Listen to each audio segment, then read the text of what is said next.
It's been an exciting day in the House of Commons surrounding the no confidence motion put forward by Pierre Poilievre's Conservative Party.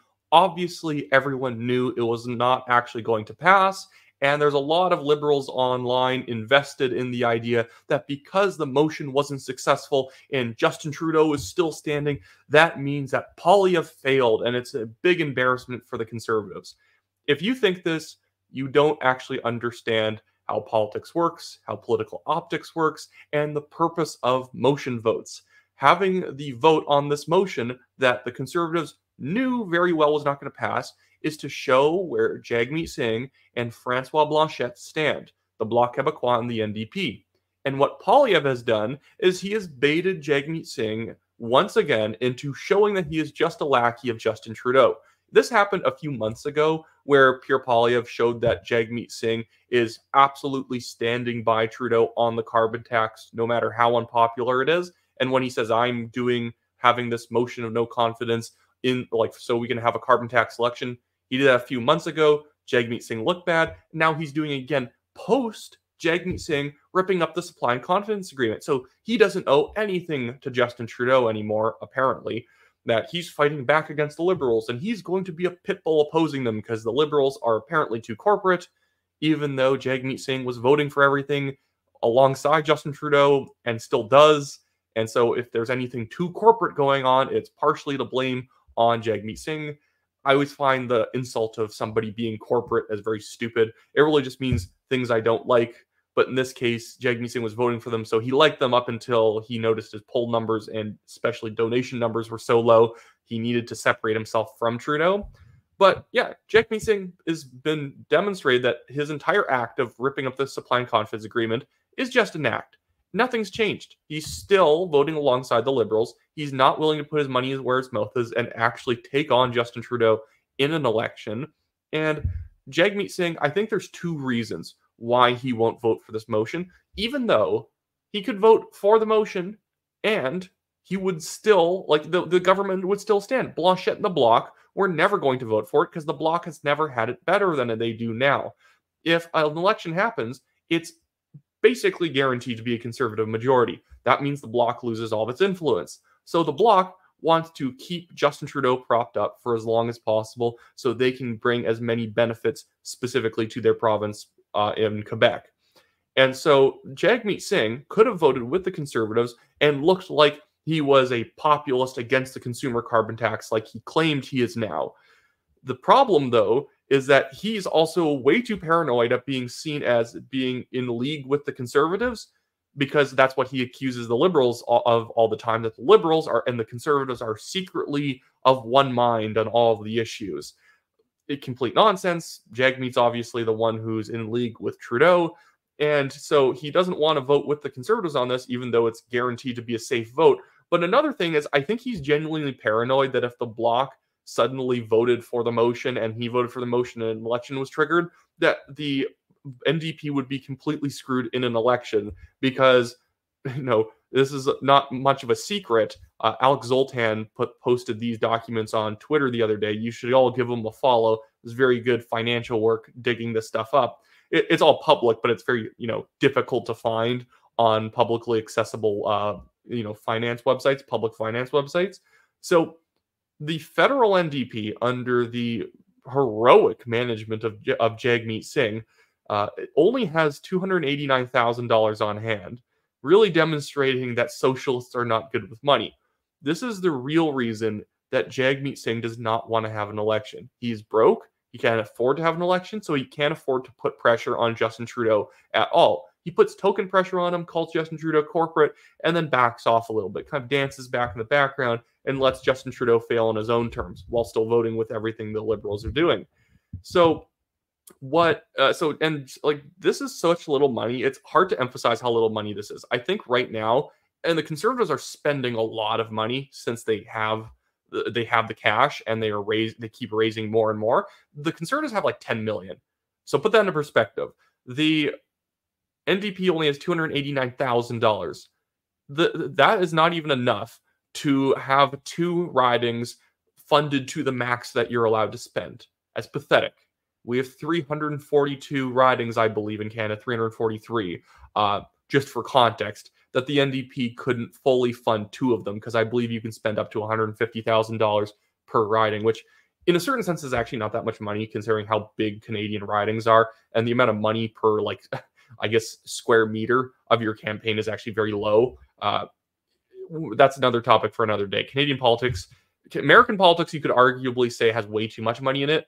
Canadian politics has not enough money in it at all. There is not enough money to actually really get your message out in an effective way. But still, Jagmeet Singh has nothing at all because his party does not have confidence in him, or at least those who actually have money to donate do not have confidence in him. Jagmeet Singh knows this was bad for him. It was a terrible look, which is why over the past couple of hours, he's just been posting videos about healthcare and saying that the Conservatives want privatized healthcare. I'd like it if the Conservatives want privatized healthcare. The Conservatives want more private options, which is good. That's a good first step. One, this is not a good pitch. The public healthcare system around Canada is terrible. Wait times are terrible. And it's because the combination of public insurance plus public delivery means wait times are extremely high as well as costs are extremely high. If you take the percentage of public spending that we have on healthcare and you apply that to your income taxes, like the standard Canadian family is paying like $6,000 a year for like terrible healthcare. But whatever, if we go private, then everything's more expensive, even though we pay more than Americans do for nothing. But yeah, tons of these liberals on social media saying like, F you, Pierre Poilievre, our government will continue to work for Canadians. And this Captain Colby guy saying that, oh, the Conservatives are wasting money on no confidence motions. And that the no confidence motion didn't pass because everyone knows Poilievre's not going to survive until 2025. You guys don't understand how politics works. That's all I can say. But I want to play this clip now from the CBC where Kevin Lemieux from the Liberals came over, and he came on to television to say that, and this was in fact posted by a Liberal cheerleader. They thought this was a good clip. This is not like a Liberal making a fool of themselves and a Conservative posting it. But Kevin Lemieux argues that Pierre Poilievre, this no confidence motion is actually all about Pierre Poilievre, not the unpopularity of the Liberal government and the fact that the Conservatives are currently at 45% of the polls and very confident in having an election. How confident are you in the strength of your government to last what appears to be a series of persistent tests? Well, you know, it's from my perspective, I look at it and I say I loved what it is that the government house leader said earlier. If you really give this some deep thought, what you'll find is this confidence is more of a confidence vote on Pierre Poilievre than it is on the government. What he means by saying that this takes some deep thought is he means it takes a heavy amount of drugs to think that this is a no confidence motion based in Pierre Poilievre. This is all about people's confidence in Pierre Poilievre. It's not. Pretending like, oh wow, I can't believe these partisan anti-conservative parties voted against the Conservatives motion really shows the Conservatives are not that popular. And that's why 45% of people want to vote for them, and the next closest party is like the Liberals at 23. No, this is not. I don't know what Kevin Lemieux is on, but I will let him finish. He is so much focused, and his thirst for power is so real that at the end of the day, he's more concerned about the Conservative Party and himself than he is about Canadians. And as the Prime Minister has clearly said, we need to be working for Canadians as opposed to playing these type of political games that we have seen today and previously, even last week. The filibustering that's taking place to prevent any form of legislation from ultimately getting into a committee stage. It's ridiculous. They need to start focusing on what Canadians have to say and they're doing and serving Canadians. That's why we're here. Oh my goodness, how many times can someone say serving Canadians without ever actually making a point? The Conservatives are actually serving Canadians by filibustering, by trying to block motions in committee, by pushing for these motions, by opposing the Liberals. They are the opposition. Not only is it their job to oppose, but the things that they are currently opposing are deeply unpopular. The Conservatives are absolutely doing their jobs. Like, what does Kevin Lemieux want the Conservatives to do? Come and take a jerry can full of gasoline and help the Liberals burn down the country faster? No, that's stupid. He has no point, but he's just saying things. I think we've already talked this to death. Maybe the last thing I'll say about the no confidence motion is Blanchet and the Bloc are obviously just keeping the Liberals propped up, and regardless of how the NDP voted, the Bloc would have still voted for to keep the Liberals in power. Again, they've never had it any better. If the Conservatives get in with a majority, the Bloc will lose all of its power. But at the same time, I'm wondering if this is actually going to hurt the Bloc back in Quebec, because although this is the Bloc are getting a lot of legislative cutouts made for Quebec because of their power in Parliament right now, and the fact that the NDP have ripped up the agreement, even though they'll still do whatever the Liberals want, is that I think that this actually still might make a lot of Quebec voters like resent the Bloc a bit. They're like, no, vote against Trudeau, because most people don't think about it in that really meta sense that even though they hate the Liberals and their voting bloc, that the Bloc actually need the Liberals around to get what the Bloc wants. So I'm not sure if this is going to hurt them even after the LaSalle-Mard-Verdun by-election victory against the Liberals. We'll wait and see. That's just something I want to keep a tab on. But now I want to move over to another story that really doesn't deserve its own video, and that is the reaction to CTV News being caught out for just editing clips of Poilievre talking, pretending the no confidence motion was about dental care, that Pierre Poilievre hates kids getting dental care, hates seniors getting dental care, and that's why we're putting this motion forward. They literally took a paragraph and took like a sentence here, a sentence down there, and a sentence there, and then cobbled it into like a 2-second a 2-second burst of audio from Poilievre pretending that this was all the motion was about. No, the dental care program is bloated and stupid, but the Conservatives are also not stupid enough to phrase their motion as being against dental care. They oppose the motion because the dental care program because it's bloated, terrible, and not going to get that many people actual dental care. The program's just counting anybody who goes into the dentist as receiving universal dental care because the plans apply to everybody, even though most people have better private plans. That's how the Liberals are able to pump the numbers up. Because if you believe that like 700,000 people in a very small amount of time were able to access universal dental while like no dentist was accepting it, like I have a bridge in Brooklyn to sell you. But now I want to just jump over to what happened. Of course, CTV News had like obviously been forced to apologize for what they did.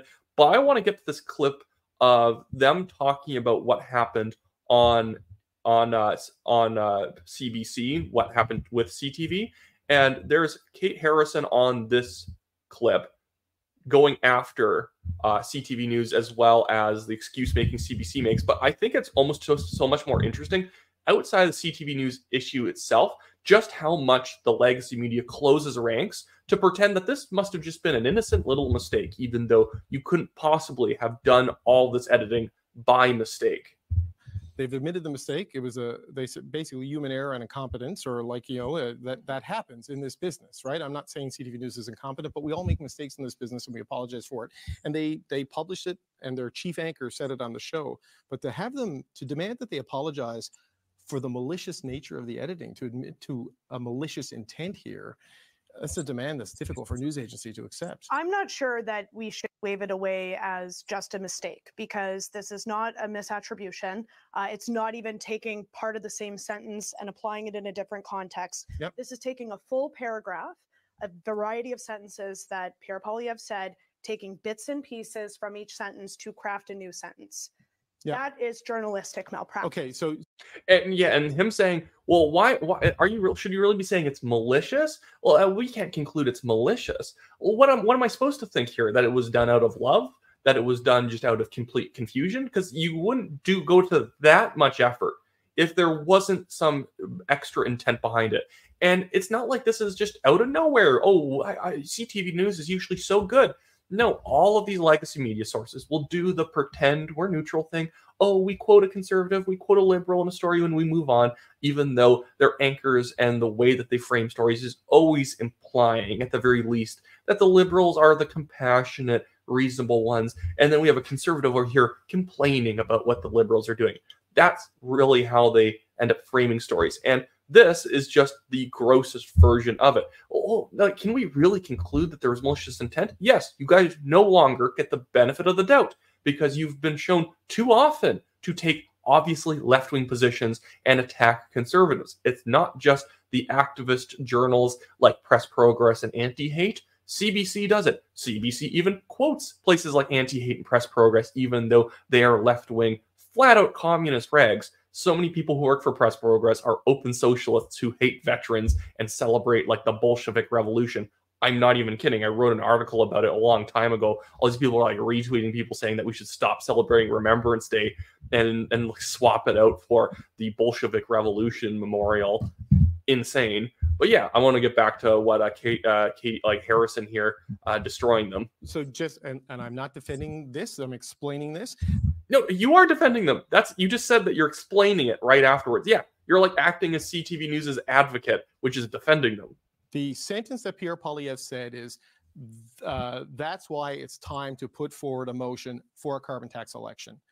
For whatever reason, they spliced together different things he said in that scrum to create the sentence. That's why we need to put forward a motion. Now, it's not like it was changed to him saying something outrageous. It's not a sentence he uttered.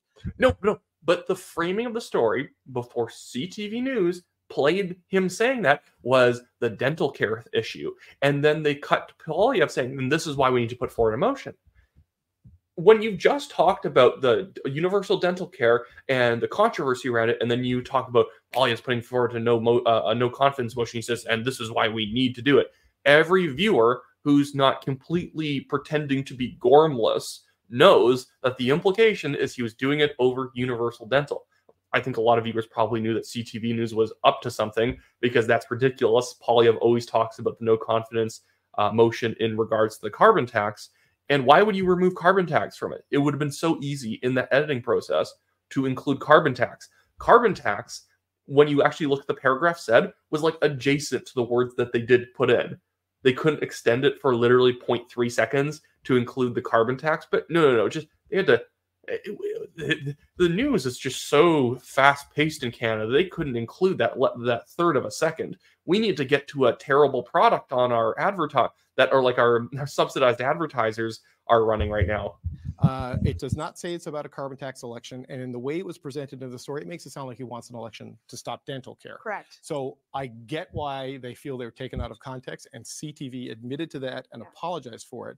But the suggestion from Mr. Poilievre's tweets that the Bell Canada corporate suite is somehow weaponizing its news agencies to get favorable treatment by the Trudeau government is a lot to say. I don't think that they're feeling that they've been taken out of context. They were taken out of context. Absolutely. And I agree. When you are the fifth estate, you are in the accountability game, just the same as politicians are. And a quick apology the same day for something that is so egregious that action to be taken is not going to be enough when we're talking about the table stakes of not favorable coverage, fair and balanced coverage. And that's all Conservatives are asking for. They're asking for fair coverage. They're not asking for glowing reviews. They just want the facts to be reported as they are. So I don't think that it is, delving into conspiracy theory. We had 3 separate sentences. A Frankenstein sentence emerged as a result. That deserves to be called out. And I think that should be called out regardless of who says it in the House of Commons or which journalistic entity makes such a bad decision.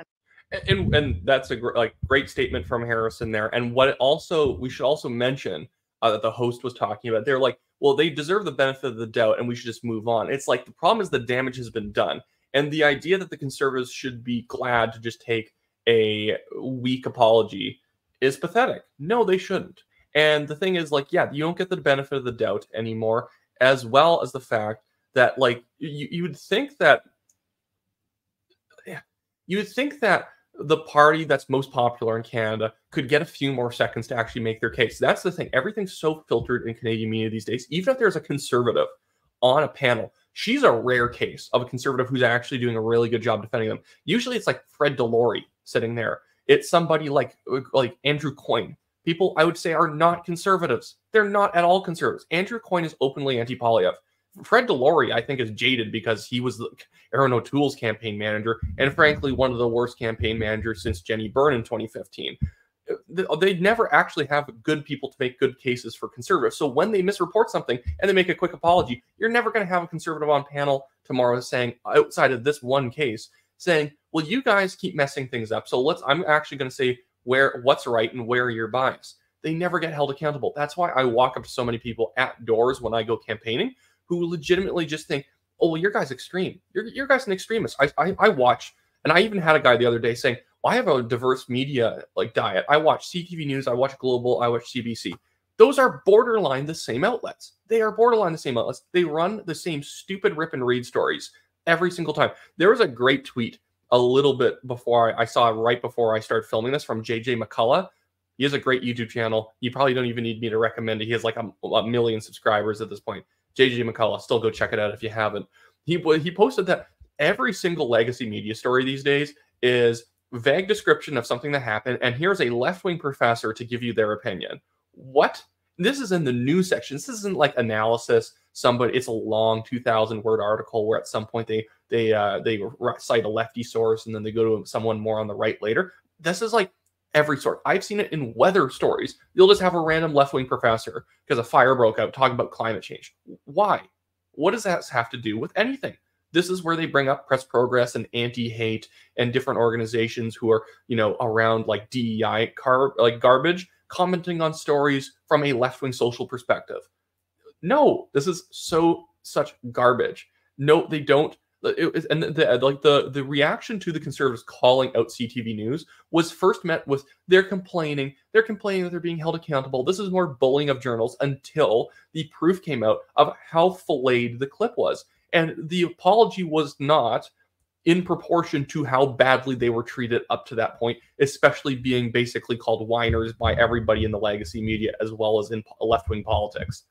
That's it for me today, guys. If you want to donate to the show, the Give, Send, Go link is in the description below, as well as pinned in the comments. I keep rambling a lot of these shows, so they go for more than 20 minutes. Hopefully you don't hate that sort of a thing. But I'll see you guys here tomorrow with more news, with more analysis, probably some new polls. There's a bunch of new polls out for the British Columbia provincial election, looking very good for the BC Conservatives. A lot of undecideds, and I don't think those undecideds are going to decide to split in favor of the BC NDP, especially because they just had a new corruption scandal hit today.